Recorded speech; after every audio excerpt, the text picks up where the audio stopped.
Hi అండి, good evening.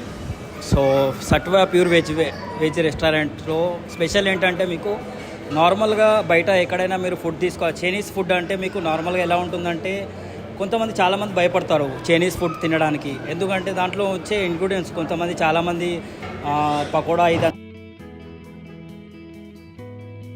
మీరు already prepare చేసి ఫ్రిడ్జ్లో స్టోరేజ్ చేస్తూ ఉంటారు. సో దీంట్లో స్పెషల్ ఏంటంటే మీకు నార్మల్గా మేము ఎప్పటికప్పుడు పకోడా ఇవన్నీ ప్రిపేర్ చేస్తాము. కస్టమర్ ఆర్డర్ వచ్చినప్పుడే మేము ఏదున్నా కూడా అప్పటికప్పుడు ఫ్రెష్గా ప్రిపేర్ చేసి చేస్తామండి.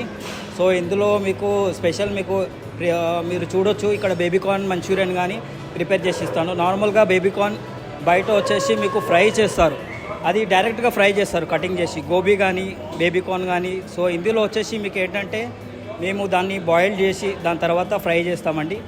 ఎందుకంటే గోబీలో దాంట్లో చిన్న చిన్న క్రిములు ఉంటాయి దాంట్లో టర్మరిక్ పౌడర్ వేసేసి ఆ విధంగా ప్రిపేర్ చేస్తాము. సో ఇందులో మొత్తం వెజ్గా యూజ్ చేస్తాము. సో ఇంగ్రీడియంట్స్ కూడా చాలా మేము ఇక్కడనే ప్రిపేర్ చేస్తాము. గ్రీన్ చిల్లీ సాస్ కానీ నార్మల్గా షెజ్వాన్ చట్నీ కానీ ఏదున్నా కూడా మేము బయట నుంచి పర్చేస్ చేయమండి, దీంట్లో ఉండి మేము ప్రిపేర్ చేస్తాము. సో మీరు ట్రై చేయండి, చాలా బాగుంటుంది.